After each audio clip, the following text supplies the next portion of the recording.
Fetching scream. There we go. Look at this. This is scary. Oh, I gotta flip over to the comments.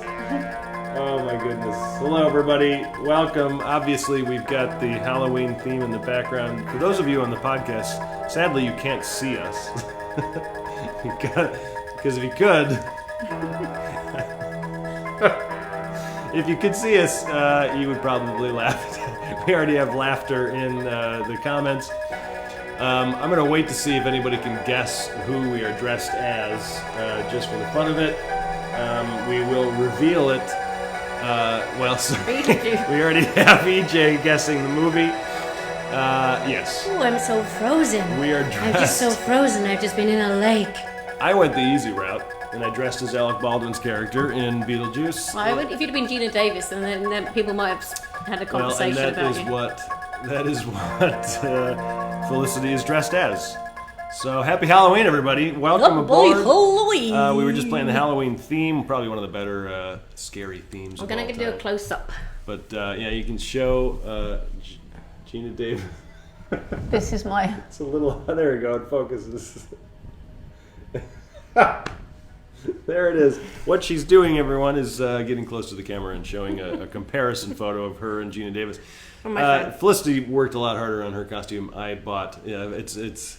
Well, Aaron, thank you for the very Alec Baldwin, but it could be very bad Alec Baldwin. The most fun I had today was watching Max trying to get the lenses out of those glasses. Yeah, these glasses were sunglasses, and they're obviously female, but they were the closest I could find to... to 1988. 1980 something, and obviously there's no. But, yeah. So anyway, happy Halloween. We are here, as always. We're going to go for about an hour.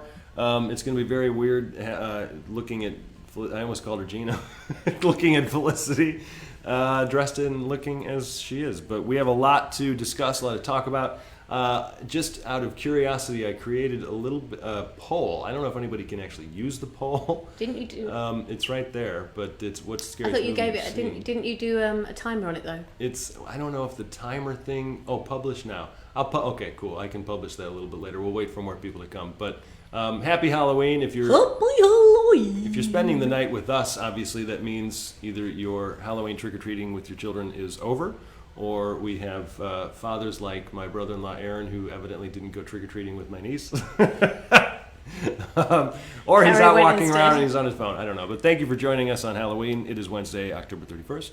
And I am supposed to be Alec Baldwin from Beetlejuice, and Felicity. I'm Gina Davis. Oh, it's so cold in here. I'm almost frozen. Gina Davis from Beetlejuice. So we are the dead husband and wife from Beetlejuice. Yeah. But we just can't say that name 3 times, although I think I have said it 3 times. I so think we you might did. Be screwed. You do see our handbook for the recently deceased. Our pumpkin necklace. We tried.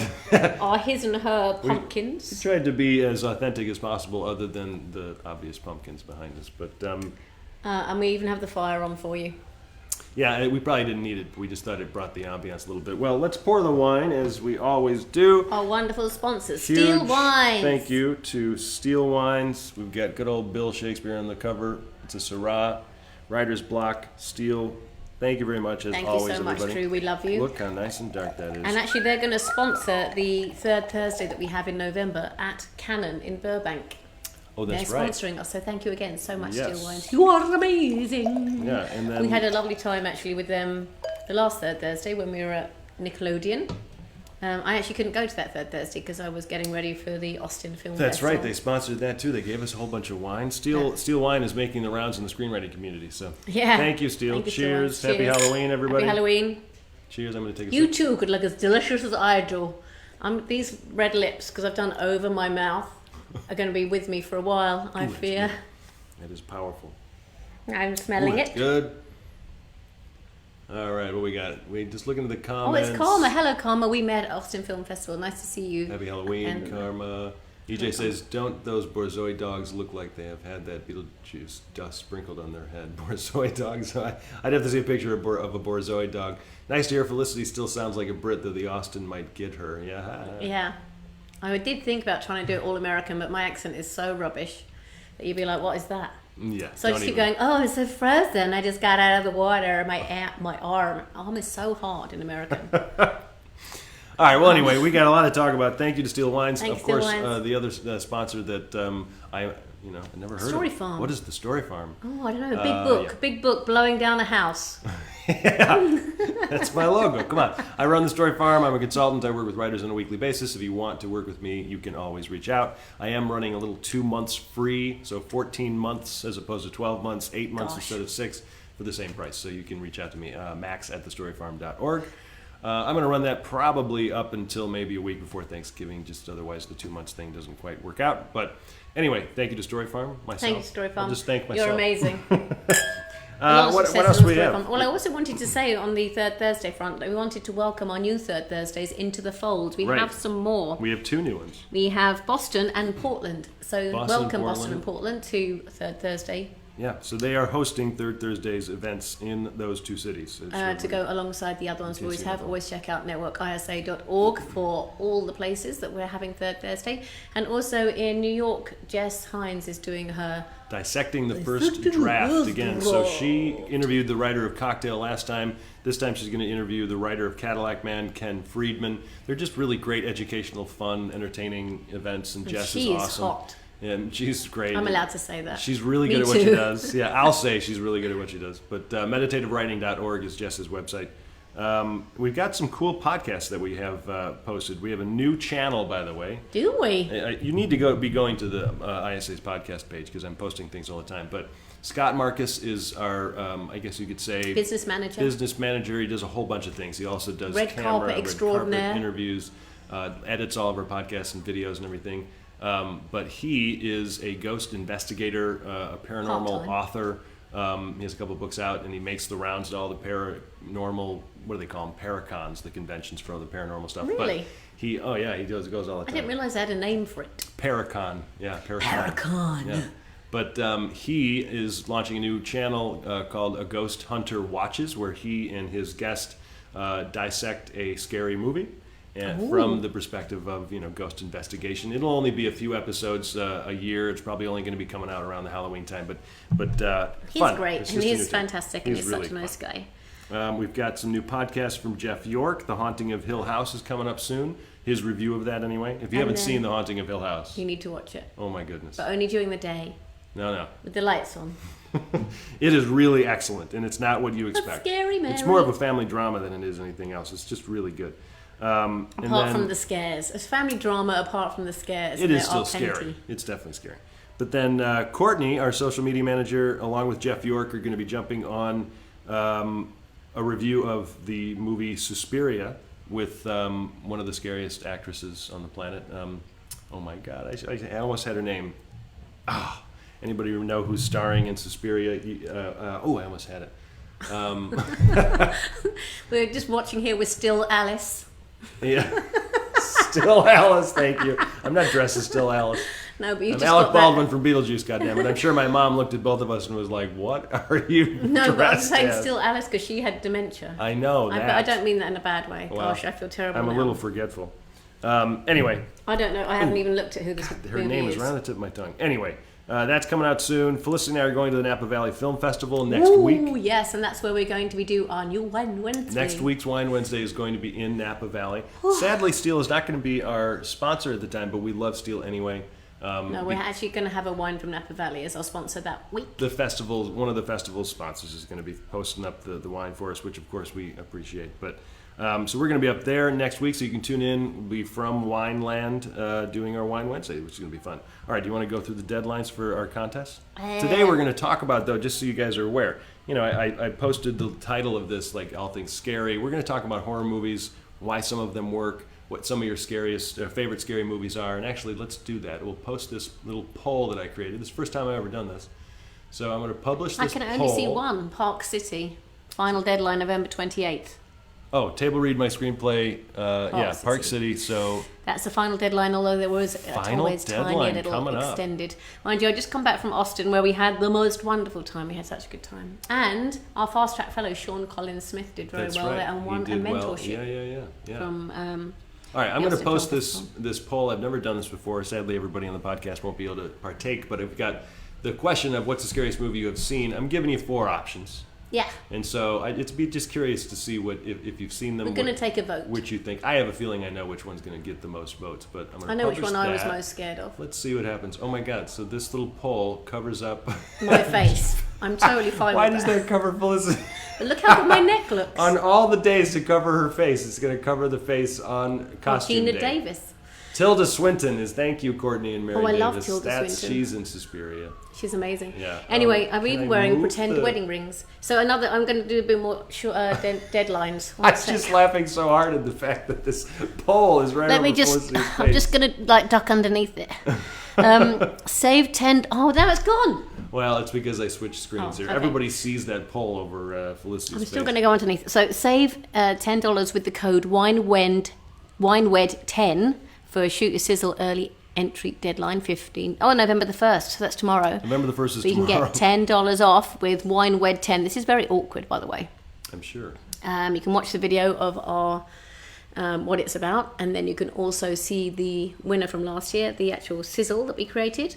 And then everyone who enters by the 1st of November will receive a live webinar and discounts on multiple entries. So that's rather good. There you go. There you go. Shoot Your Sizzle is such a good fun. I mean, you do get to work with the ISA team a lot. I do call you up a lot. And we talk about how to make your script into a marketable, packageable little portion to send to the industry.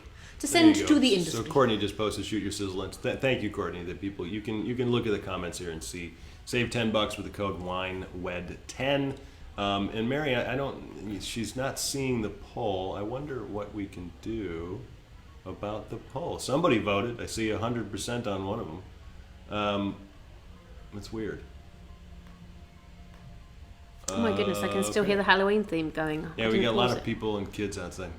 You have to click on the icon on the top right corner. Oh, there you go, everybody. So if you see the little, it should show it in the top of the comments, like not in the actual comment section. Anyway, we're wasting time. Okay, yes. So do that. Get it, and then Get It Made early deadline, which is a kind of another contest at doing that. And you actually, the person for Get It Made actually gets their script optioned. Right. You actually, if you win the contest, Get It Made, your script will be optioned. So there's a good chance. And they'll be shopped around, and that's the 1st of November. And then just watch some pro tips and tricks, because we've got some interesting things on Connect members, I think it's Connect members only, but you should go and try to find the page on networkisa.org for the page that is called Pro Tips and Tricks. So there's a ton of videos on there. And you can see Jim Hart's doing his Dracula dissection. Right. So you get a bit of a taster of what we're doing in New York with Jess Hines. Yeah. And it's some incredible interviews, advice. And it's the last day to receive $50 off your development evaluations. Okay, that has to be enough. I feel like all we've done is... It's a lot of homeroom announcements we're doing here. So sorry about that. If you guys have any questions about anything, thank you, Aaron. See, vote people, vote counts. Our votes count. So you can vote in the poll, or you can vote on November 6th.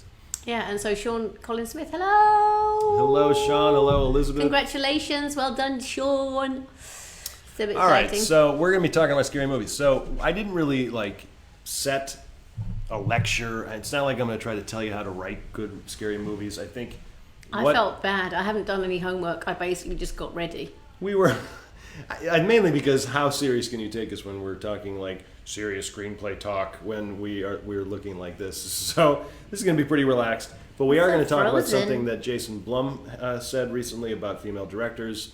He's obviously in the horror space. We'll get to that. But overall, what scares you? What in real life, not even in movies? What are you afraid of? Failure. Failure. Embarrassment.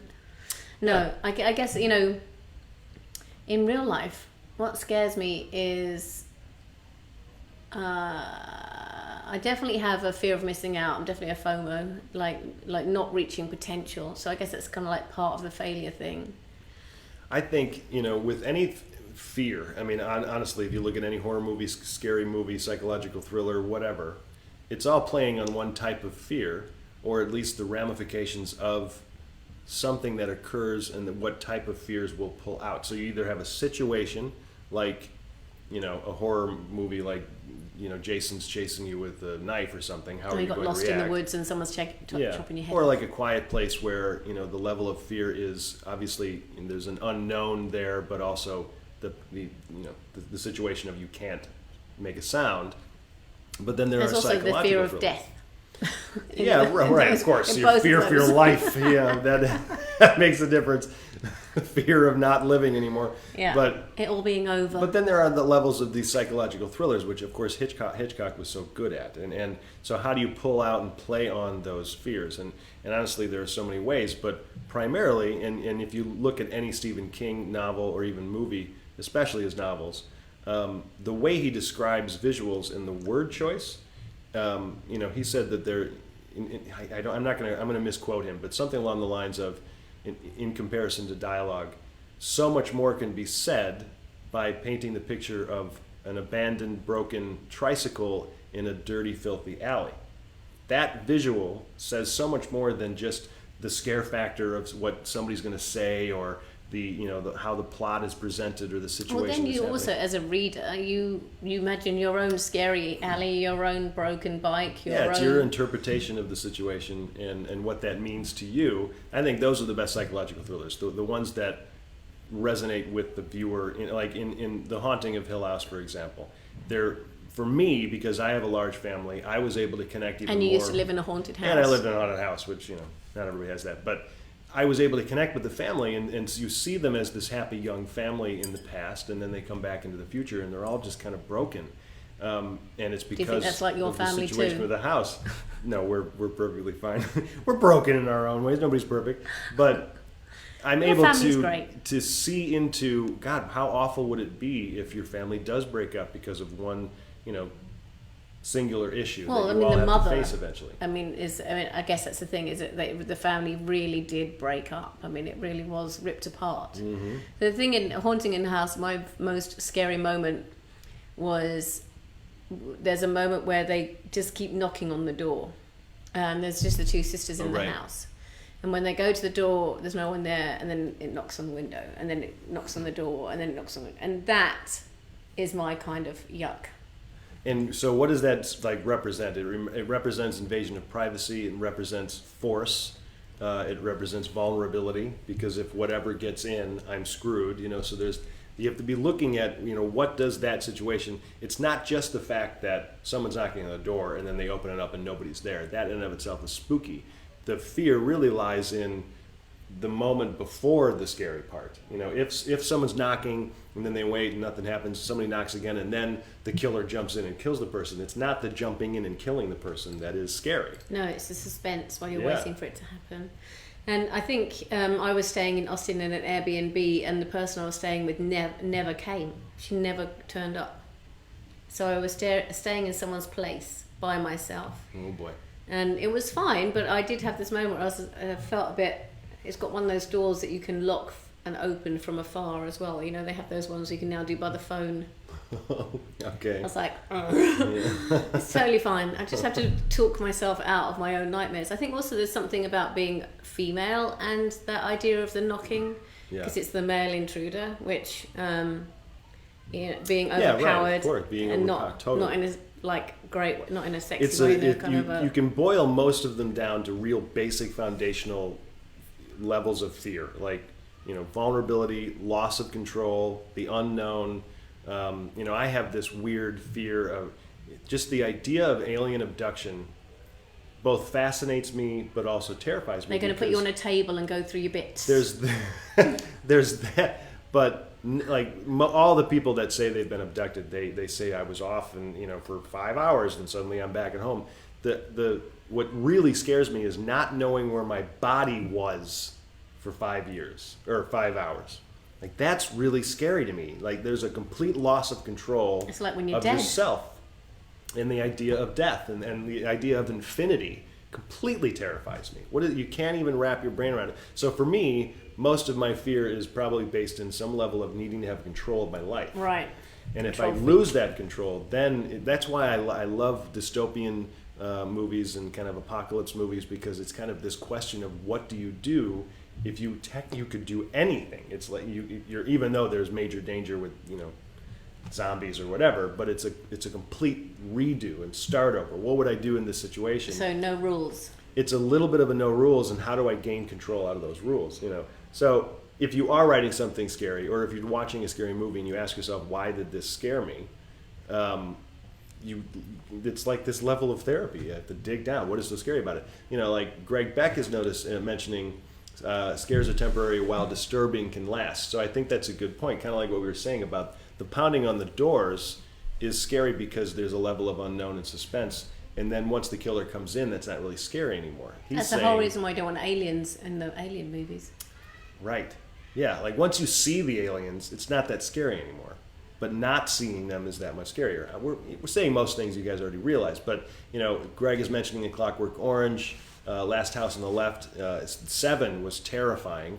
The horror of Seven kind of made me a little sick to my stomach, but there's a level of who is in control. It was the countdown for me. It's the countdown, realizing as we go through, once you've worked out what's happening. Yeah. A sense of this is not going to end well was constantly there. Yeah. My mom is mentioning an old movie in the 40s, I think it was 46 maybe, Mom, called The Uninvited, and it was one of the, I think if not the first Hollywood movie that had an actual special effect apparition in it. And it was a really scary movie. And some of those old movies are so great. Because there's... Well, they had to use different things, didn't they? They didn't have CGI, so you had to use a different technique. Only rely on the suspense. One of the scariest ghost movies I've ever seen is called The Changeling with George C. Scott, not the recent one with what's her name. That's not even a scary movie. But this is from the 80s with George C. Scott, and this older, he's an older man who rents out this huge mansion, and he's a composer, and of course the house is haunted, and he has to figure out the mystery behind the haunting, which in the 80s was relatively new. I think that's it. We've also become so sophisticated, haven't we? Sophisticated. How do you continue to scare people? Yeah, that's it. You have to set everything in the 80s, or where there's no phone signal. You know what I mean? So they can't. I'm trying to read the comments. Anything on the Lifetime channel or Hallmark or on Christmas time scares me the most. I like that, EJ. In between talking, I'm trying to do my best Gina face, if you're wondering what I'm doing with my lips. And there you go. So Aaron Schwiebert is saying scariest movie for me, probably because it was one of the first horror ghost films, was The Changeling. Yeah. My family, for some reason, I think Aaron probably had that as a scary movie even before he met my family. But he's married to my sister. But it's just one of those movies that have zero special effects. You're really invested, and then the ghost story behind the house is really interesting too. And it's just, like he says, just goosebumps, chills, sleeping with the lights on for days after. Yeah. Sorry if we have a bit of noise downstairs. We have some horrors there. I got some kitties running around. Let's see. I think The Exorcist is the one that kept me awake, saying my Hail Marys. The Exorcist was rough. Mainly because we had never really seen a scary horror movie like that before. They really went there. And it felt so real. And I think having a child as the lead. Yeah. And I just remember her, I think I said this before, but the help me coming up on her tummy. Yeah. So being inside and trying to get out was just... For me, awful. It was her walking on the sea, or walking upside down the steps. That was like, turn it off. Can't watch that. This is way too scary. See, again, it was lack of control of the body. Oh, See yeah. That? Yeah. Right. Whereas mine was the fear of the invasion. Yeah. See? Deborah Gibson, hello. Anthony McBride, how are you? War movies are scary. War movies can be very scary. My sister Trina Tim, Mom, so my whole family's on.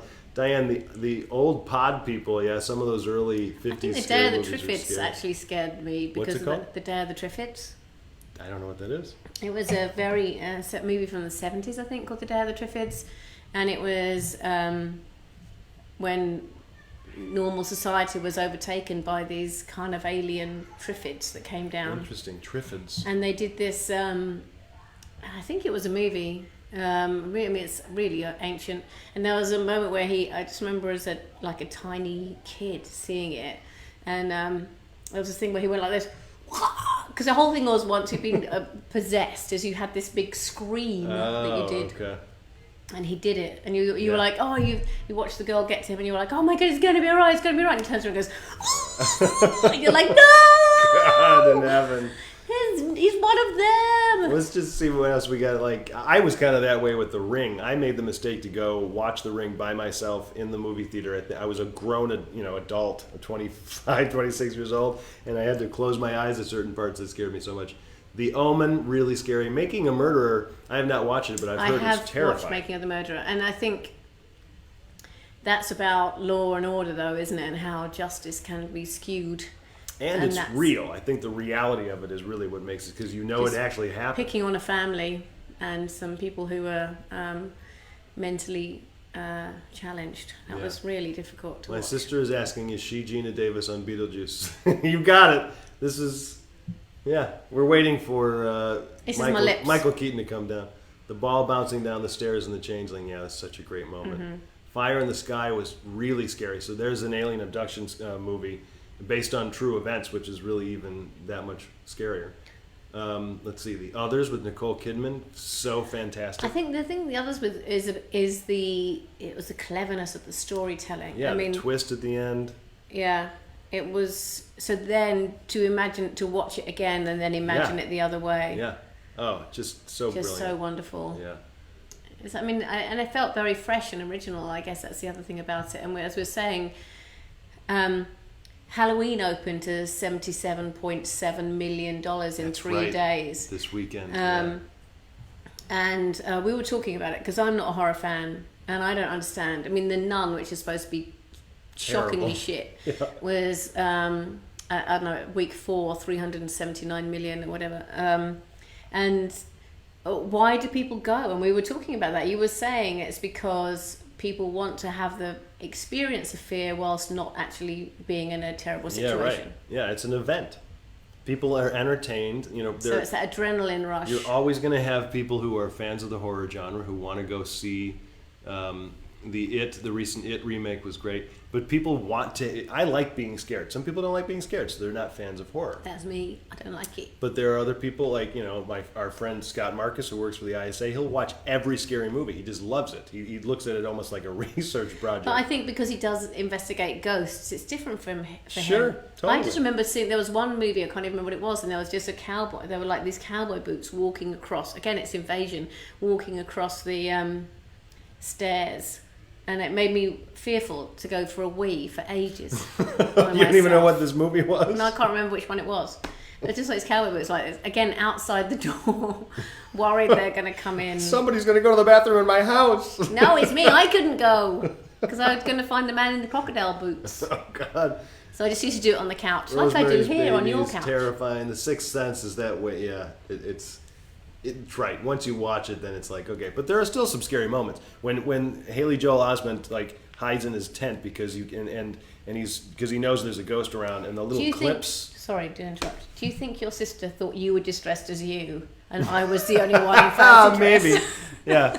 Trina might think that I'm just that nerdy that I would make my hair look like this and wear these ridiculous female glasses in this lumberjack shirt.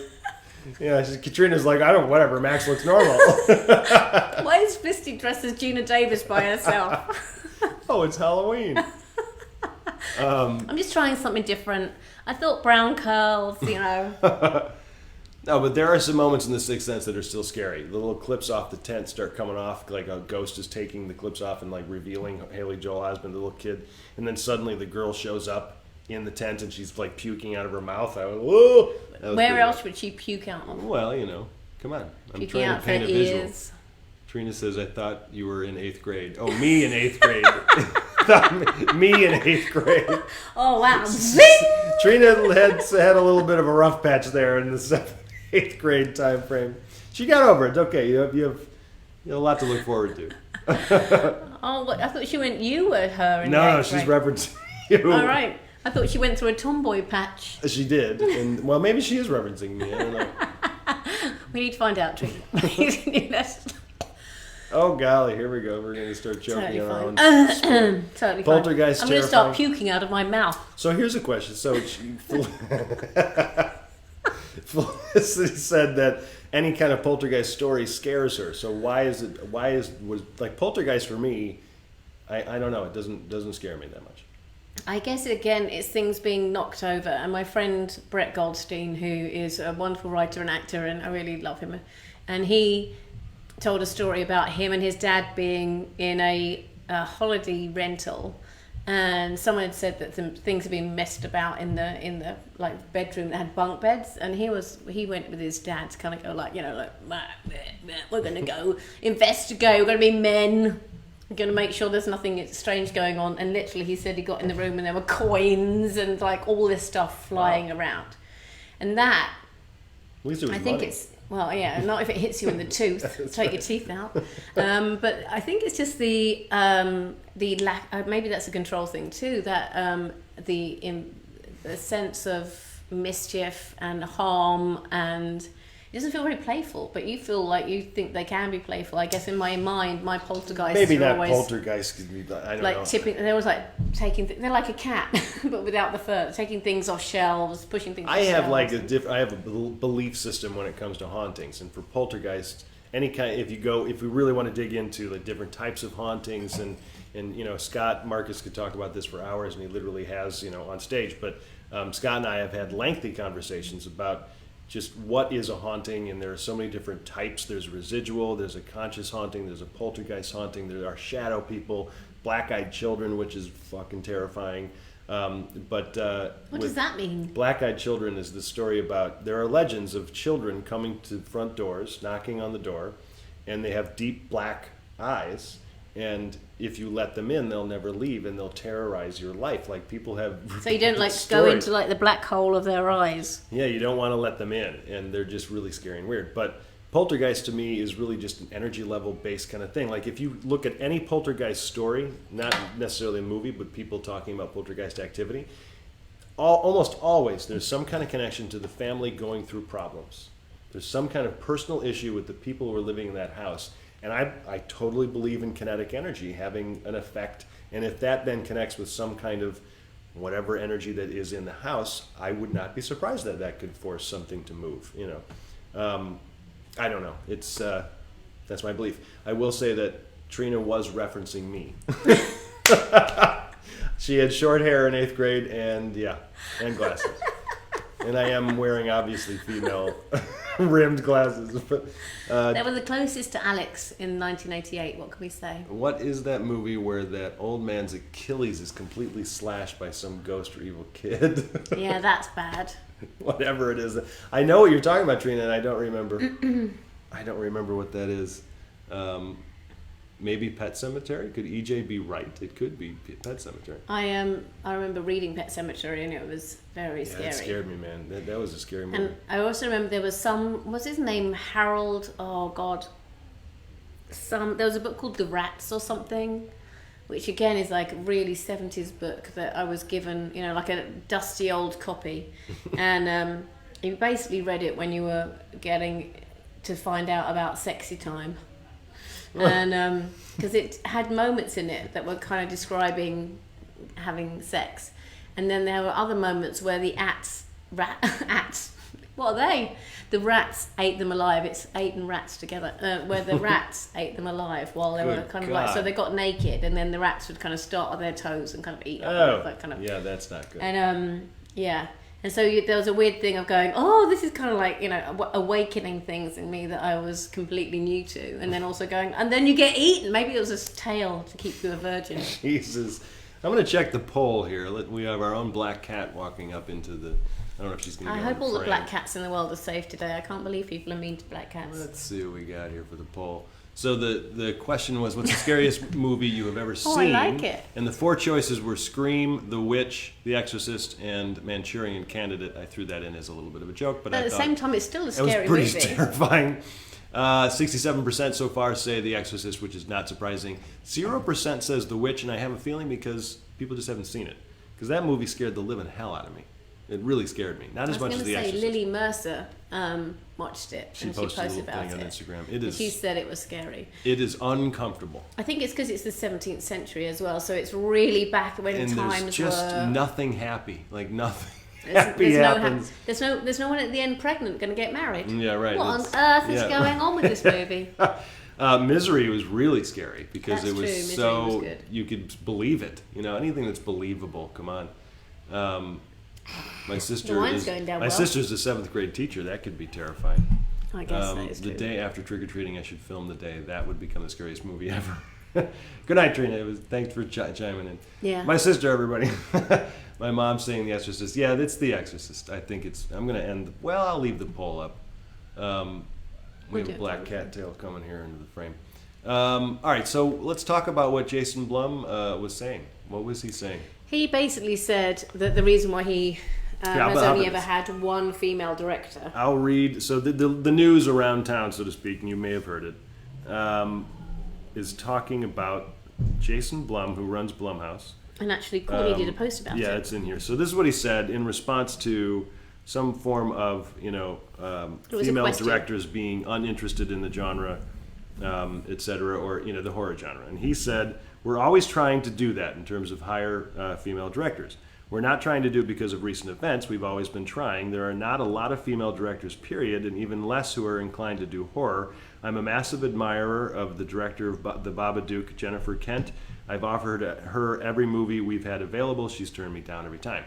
So the problem with the comment is that he didn't really give it as much thought as to how he should have answered.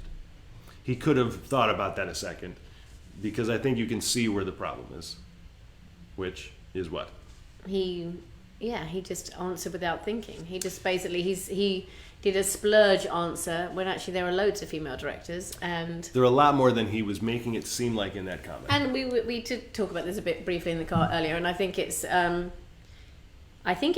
unconscious male bias, and I mean that with most love in my heart to all men. And it's not that he means to keep thinking, oh, I've got that pal John that did it before, or this other guy, or this one has done it well, or this is a really gruesome bit where all the women's clothes fall off. How are we gonna find a female director that wants to kind of do that for no reason? So I think it's just literally, it's just not thinking, and I always say this anyway as a way to live your life. Take trying out of your vocabulary. You're either doing it or you're not doing it. So he says we've been trying.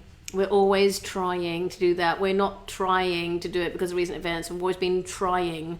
There's 3 tryings in that opening sentence. He's not trying. You need to be doing. If you're looking for female directors, they're there.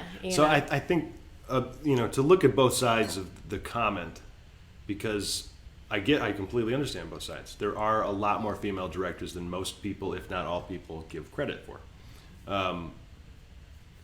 The issue is that he's also not wrong. There are, if you were to poll in the horror industry, probably more male directors than there are female directors. Maybe not as many as what he may be referencing. That's where his brain went. So he kind of took a little bit of probably more defensive than he needed to, which I don't really blame him because of just the atmosphere we're in. It's a difficult question to talk about. What's great is that the response he received on Twitter was like, hey, look at all these female directors, and good. And he responded well, saying, I should have said it differently. So, he took it like a man. I mean, I guess I took it like a man. Oh my goodness. I really think a gentleman is that's what that means. I think basically if it has awoken him to the idea that he can broaden his horizons, then we're in a good place. And for a little while, you need to overcompensate. So he needs to have more female directors so that we can actually get more female directors into the workplace, especially with horror, which seems to be a thriving industry where it's all doing very well, and you can make a lot of money. So let's try and how interesting would it be to watch a horror movie that comes from the female gaze rather than the male gaze? Totally. So that it's not just, I was watching something the other day. I actually judged a contest for my own company back in the UK.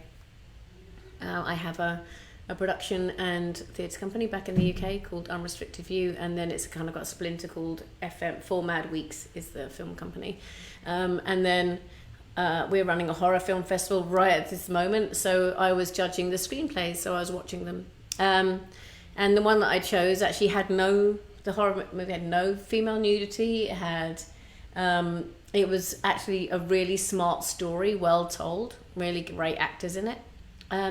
There was something the other day where literally a woman was handcuffed like this and just being like that meant that her top just came undone. Now I'm doing this right at this moment, and as you can see, my top has remained fastened. And I'm just so bored of that, I'm just like, I want, because also women can watch horror. The audience that enjoys that it is getting It's getting old. Yeah, it is getting old. So let's just change the script a bit, and let's look at things from a different perspective. Let's still work on what scares you, because obviously we like the adrenaline or that feeling or whatever it is that is allows some catharsis.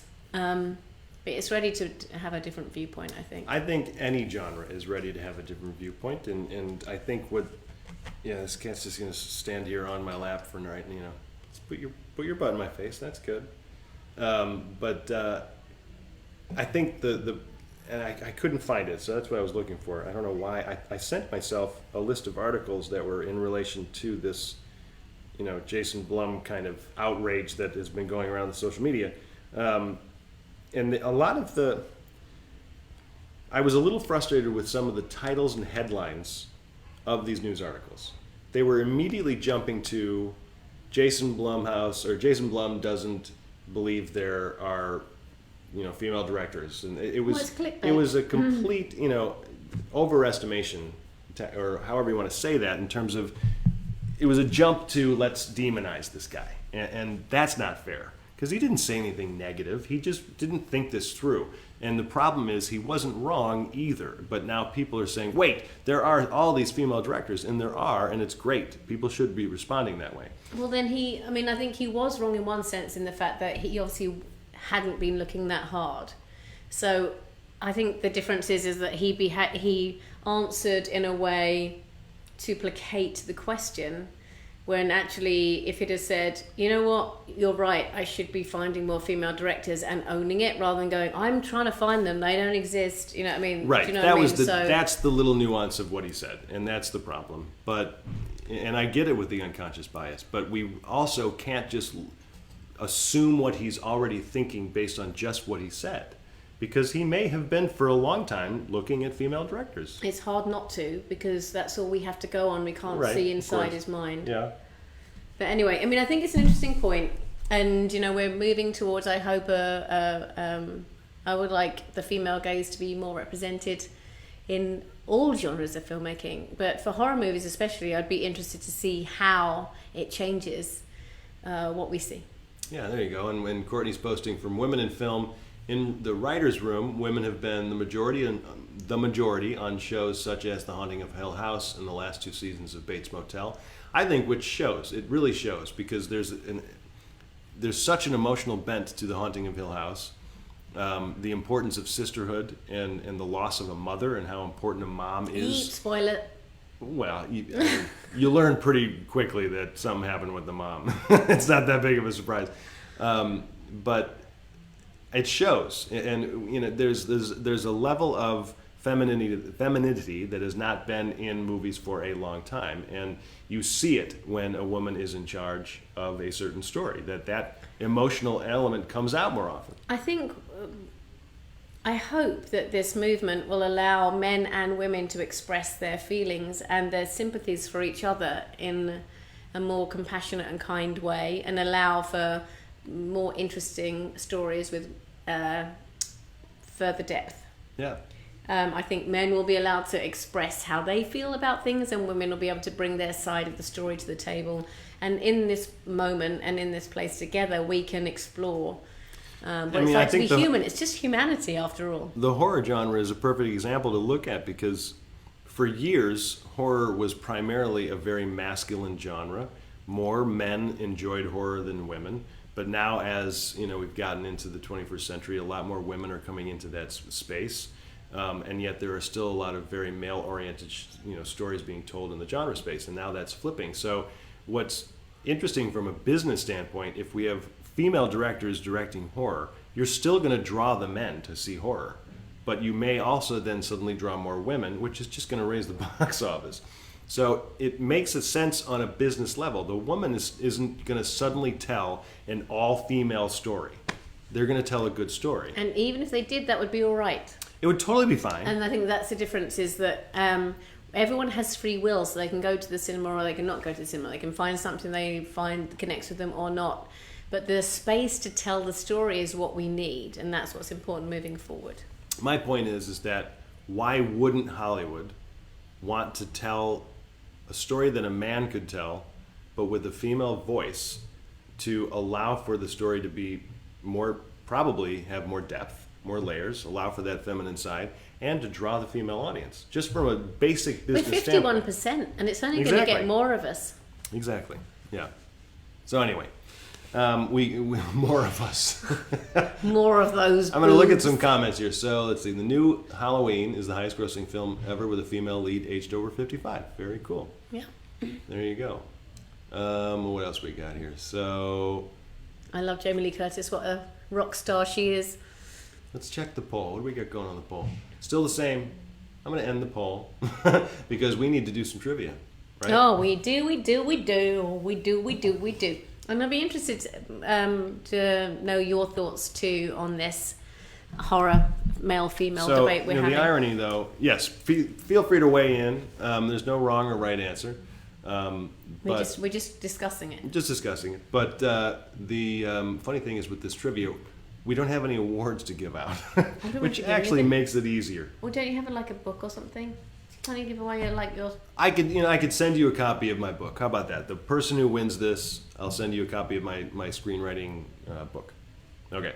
So and then, is that something you can do with Story Farms? Is there anything? It's okay. We'll do. Let's not worry about it. We're already going on 46 minutes, so let's ask some questions. What do we have? So did you text or email me? I emailed you to Lost King. Don't tell everybody what my personal email address is. All right, what do we got? We have 2 quizzes. We should have probably had this ready to go before we... I'm totally fine ready to go. I'm just like literally go ahead. Bringing it up. So we're going to ask 5 questions. The person with the most correct after those 5 wins a copy of my book. Okay, which of these horror movie franchises has the most sequels? Which of these horror movie franchises... Okay, so we got multiple choice. Yes. All right. Has the most sequels. So you've got to pay attention to this. Which one's got the most sequels? Here we go. Is it A Nightmare on Elm Street, Final Destination, Halloween, or Friday the 13th? God, it's a really good question. I think I know the answer.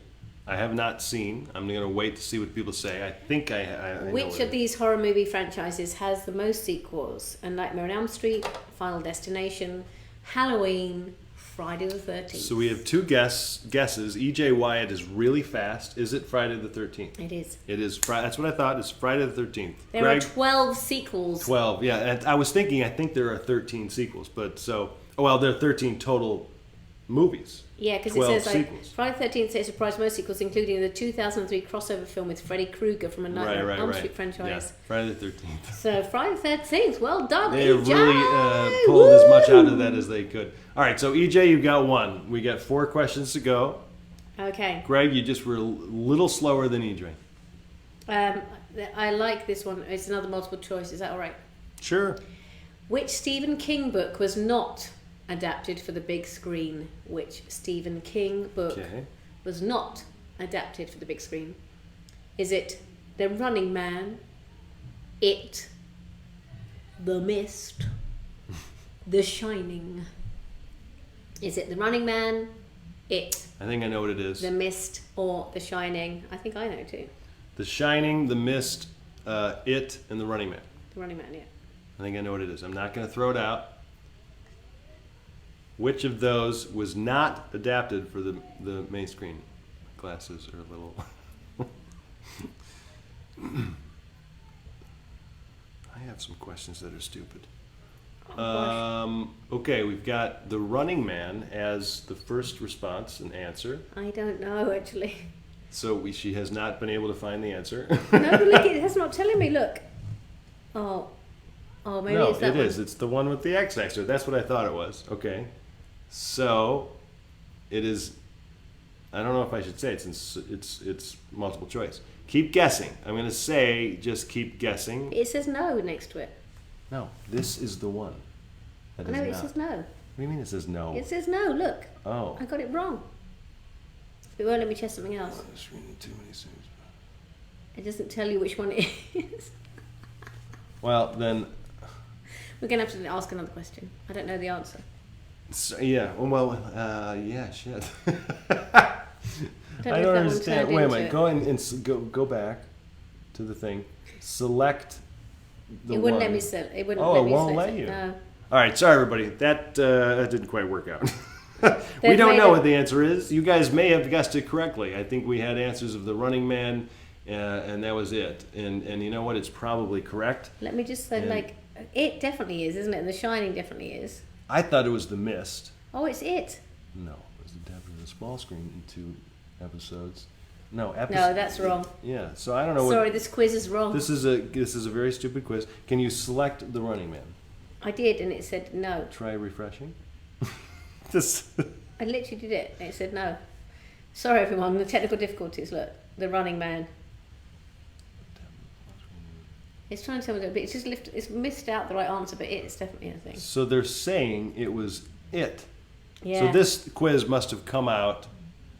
It's the Chicago public. Oh, I can't tell you that. We have to move on to my others. This came out before it was made for the big screen. So sorry, but we're going to have to stick to go to another question. How about this? This should be easy. We're going to do this really quick. Right. What is the name of the camp in Friday the 13th? You need to know what this is. The name of the camp in Friday the 13th. The name of the camp in Friday the 13th.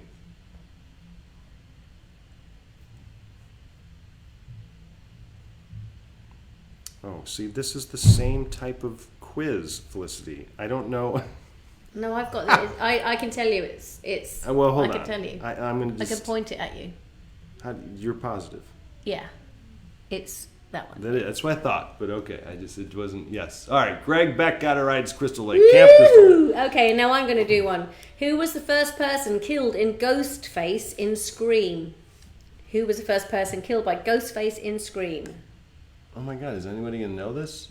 All right, so the answers could be Gail Weathers, Casey Becker, Tatum Riley, Sidney Prescott. First person to be killed in Scream by Ghostface. So this is the problem. So Greg is guessing the name of the actress. We need the name of the character. Beg your pardon. So Gail Weathers, Casey Becker, Tatum Riley, Sidney Prescott. All right, I'm going to give it to Greg. It was Drew Barrymore. I think her name was Casey. So, all right, so who do we got? We got Greg with 2 and EJ with 1. Okay, so Greg's got 2. Okay, another one? This one is already answered. All right, go for it. Who does Michael Myers kill as a boy in the first Halloween movie? Who does he kill? Who does Michael Myers kill as a boy? Yeah, in the first Halloween movie. In the first Halloween movie. Who does he kill? Is it his sister, his mother, his brother, or his friend?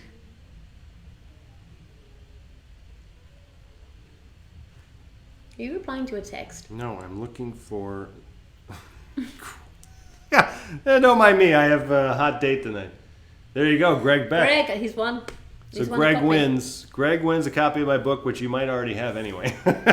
But there you go. So he did. He killed his sister. It's a horrible thing. Even though I've wanted to. No, I have no. No, you've got 3 sisters. Which one would you choose? I couldn't. My sisters. Your sisters have are all lovely. been wonderful. Carrie was a little mean to me but no, I'm not. But not anymore. She's nice now. Yeah. All right, Casey Becker, Bruno, that was correct. That is Casey, but I'm pretty sure that was Drew Barrymore's character's name. So Greg Beck wins the copy of the book. Greg, email me at max@networkisa.org and just remind me, and I'll just send a book to you. But there you go, everybody. So we're talking scary movies, horror. Talking about why are things employing female directors and seeing things from the female gaze rather than just the male gaze. We're talking about who's the right person for the job as opposed to let's only just unconsciously look at men, you know? Well, I think it's time to change. Is the future.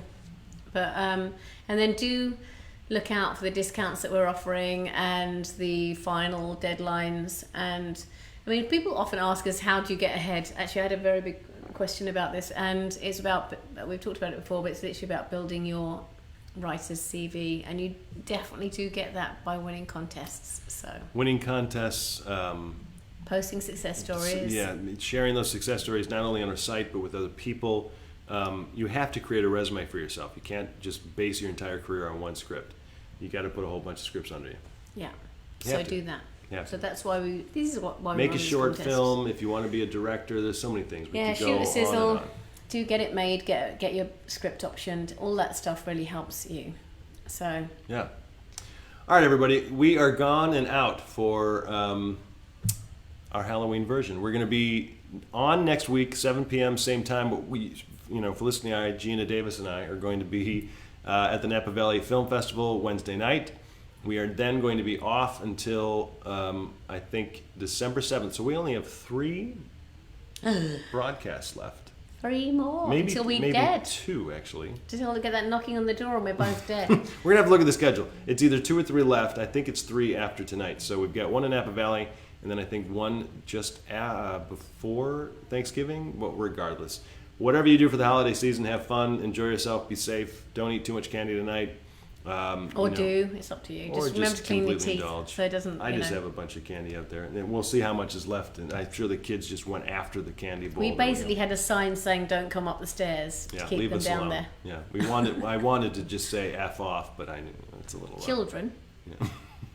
All right, everybody. Thank you for joining us as always. Honestly, your comments make everything so much better. It makes it a lot more fun. So, and think about this. I think we're in an interesting time where the times they are changing, and we're very grateful for that. I truly am grateful.